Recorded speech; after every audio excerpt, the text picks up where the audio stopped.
Hello friends, this side Dr. Surbhi Mathur, Assistant Professor, Poddar Management and Technical Campus, Jaipur. Here I am going to discuss about the concept designing and managing marketing channels. In taking a decision about designing of marketing channel, certain steps need to be followed. First, analyzing customer needs. Second, establishing channel objectives. Third, to identify major channel alternatives, and last is to evaluate major channel alternatives. In understanding the customer requirements, a service level output has to be clear.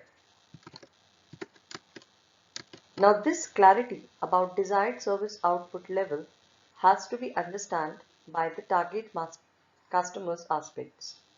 There are certain outputs which need to be understood by the channel people. First, in the terms of lot size, it means the number of units channel permit a typical customer to purchase on any one occasion. Waiting and delivery time. Customer preferably wants the product to be available with the less waiting time and fast delivery. With the spatial convenience, it means the degree to which the marketing channel make it easy for the customer to purchase the product.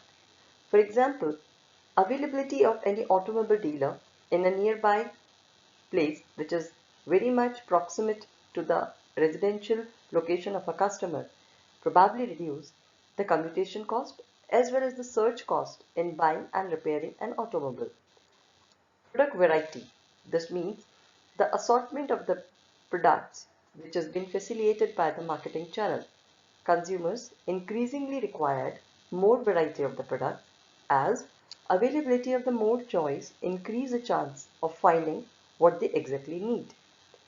With the meaning of service backup, here it means the channel members must facilitate with add-on services to the customers. These add-on services include credit services, delivery services, installation facilities, and repair. So basically, the greater the service backup, the greater the work which is provided by the channel. The next step is in the terms of establishing objective and constraints. So while designing the marketing channel, channel objectives and constraints has to be very much specified in the terms of targeted service output levels. So these objectives basically has differentiated as with the nature of the product. For example, in the case of perishable products, more direct marketing is required. In the case of bulky products like building materials, it requires the channel which minimize the shipping distance and amount of handling. So here we can easily specify that objectives of the channel differentiated with the product characteristics. Designing of a channel must also take into consideration the strength and weaknesses of different type of intermediaries. For example, manufacturer representatives, they are able to contact the customers at a low cost because the total cost here is shared by several clients. But the selling effort per customer is less intense than if the company sales representative did the selling. So in this way, every other intermediaries has their own respective strength and weakness. Channel design must also be adaptable to the external environment because of the dynamic and volatility, legal restrictions, regulations, any political stability, any unfavorable environment, all these have to be taken into consideration while designing channel. And certainly, the designing of a marketing channel is also influenced by the competitor channels. Next here, the point of discussion is identifying the channel alternatives. So here, the companies has to choose from the wide variety of channels for reaching to the customers. So the company has variety of operations from using Salesforce to sales agents, using dealers, using distributors, direct mail, telemarketing, and the internet. Company has to consider specific strengths as well as weaknesses of all these different alternatives. So a channel alternative is specifically defined by the three elements: type of intermediaries, number of intermediaries, and terms and responsibilities of intermediaries. So here first we start with the type of intermediaries. In the different category of intermediaries, the alternatives available are: company can expand company's own direct sales force. So here, a company can assign the sales representative who can contact and all the prospects in a particular area. Or company can also use the separate sales force for the different type of industry. The second option here the company has is can hire the manufacturer agent in the different regions.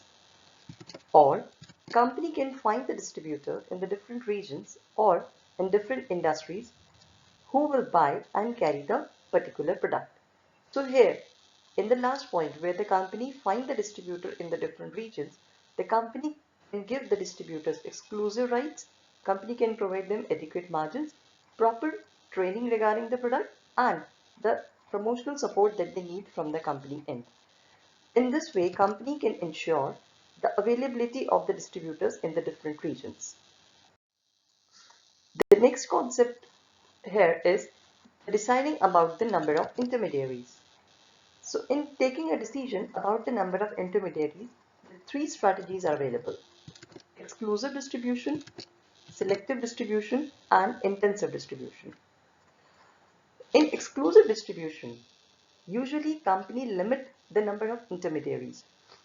Here, the manufacturer wants to control over the service level and output which is offered by the reseller. So company can do this by involving the dealer with exclusive dealing arrangements. So here, when the manufacturer grants these exclusive distribution rights, manufacturer hope to obtain some more dedicated and knowledgeable selling. So such type of partnership requires a strong bond between the seller and reseller, and specifically such type of partnership works in the case of distribution of new automobile or major appliances. In the case of selective distribution, here the company more use of more than a few but less than of the intermediaries who are willing to carry a particular product. So selective distribution, it simply means taking the use of more, which is more than a few but less than all of the intermediaries who are willing to carry a particular product. So such type of distribution is used by those companies who are established in the market and by the new company who require more distributorship. Here, the company is not supposed to worry about too many outlets. It can easily gain the required market coverage with more control and less cost than intensive distribution. So when we talk about intensive distribution, it means the manufacturer place goods or services in as many outlets as possible. So such type of strategies works well for staple products, for snacks, for any products which we use in our day-to-day life and for which we require a great deal of location convenience. Moving to the next concept, which is terms and responsibilities of channel members. So here in designing the marketing channel, the manufacturer must determine the rights and responsibilities of each participating channel members. So these rights and responsibilities can be explained in the terms of price policy, condition of sale, distributors' territorial rights, and mutual services and responsibilities. So here price policy means the producer establish a list of a price, schedule of the discount and the allowances that each intermediaries find to be equitable and sufficient. Condition of sale here means the payment terms and producer guarantee. Most of the producer they grant cash discount to the distributors who make the early payment. Producers might also provide distributors a guarantee against defective merchandise or price decline. Distributors' territorial rights. It means distributors' territories and the terms under which producer will enfranchise other distributors.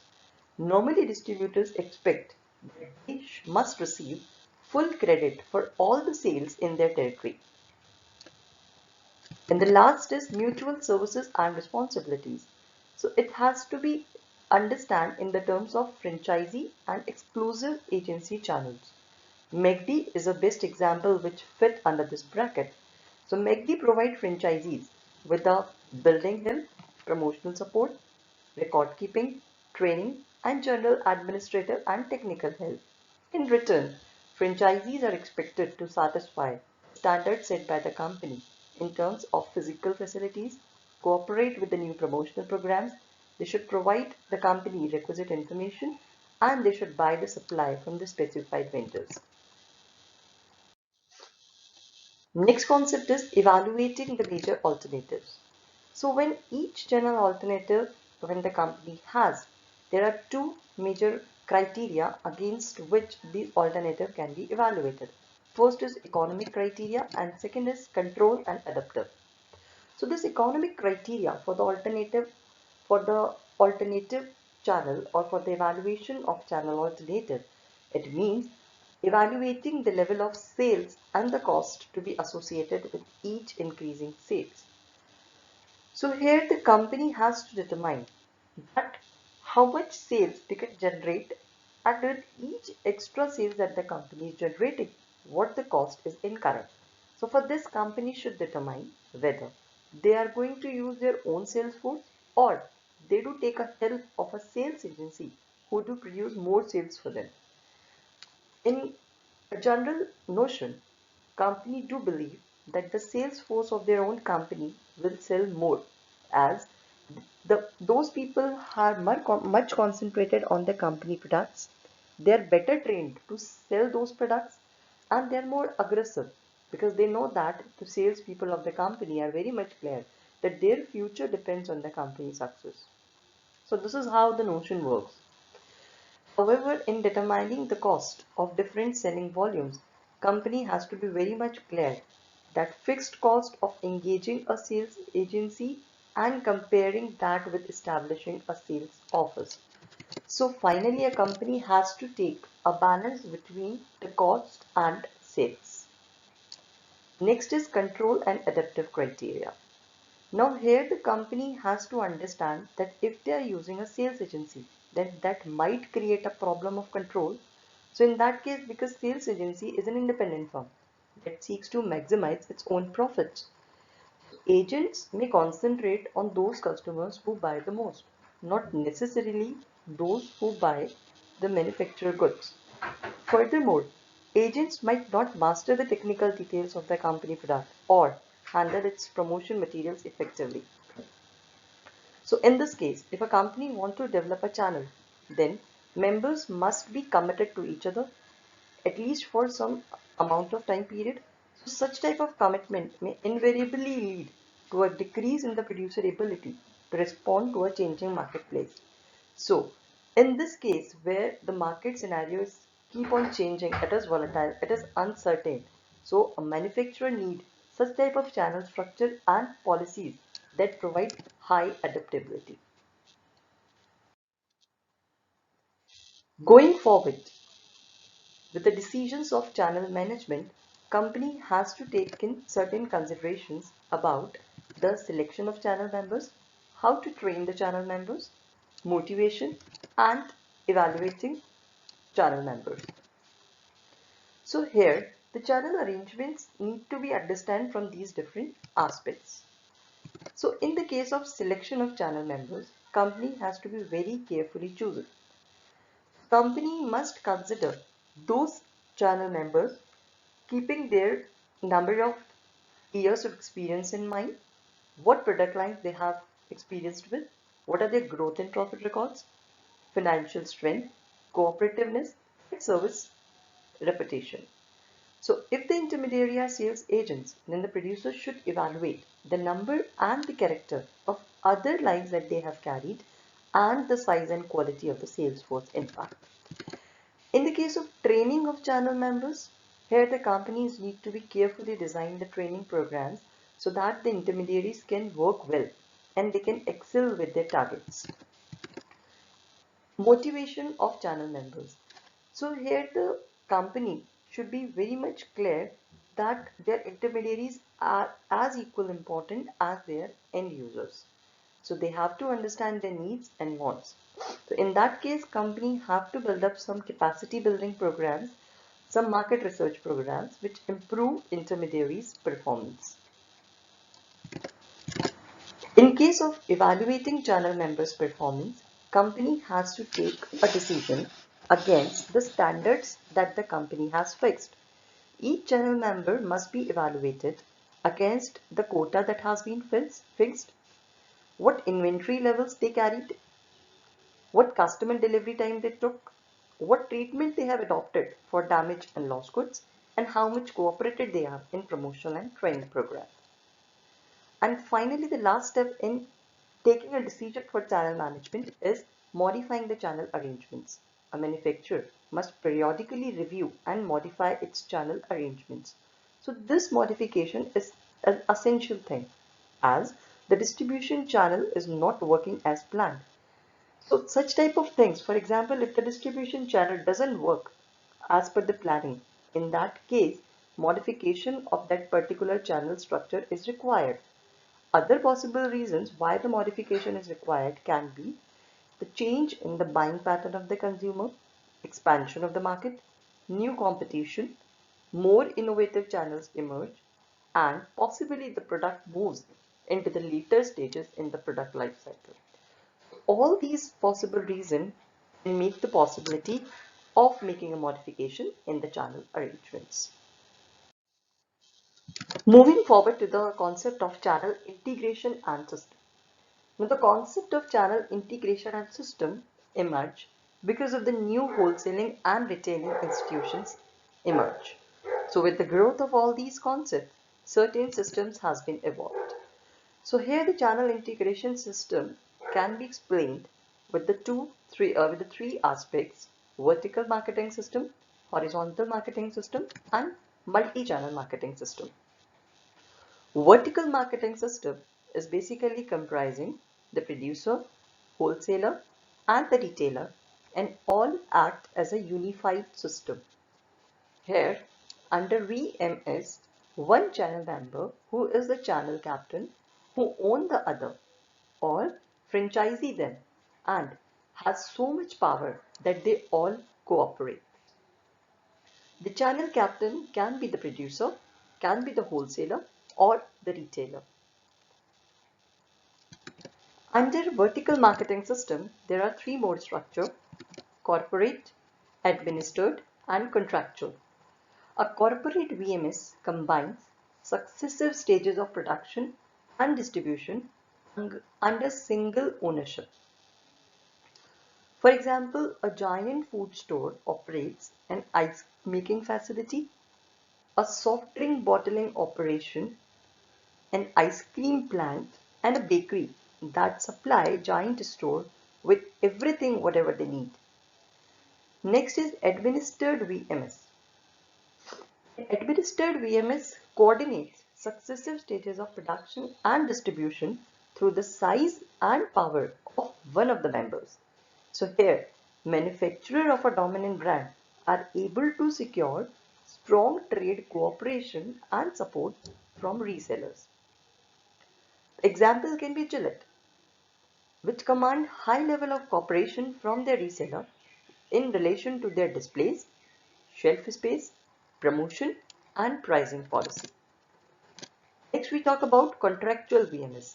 So, contractual VMS means independent firms at the different levels of production and distribution, however, integrate their programs on a contractual basis to obtain more economies or sales impact than they could achieve alone. The next concept here in the integration is horizontal marketing system.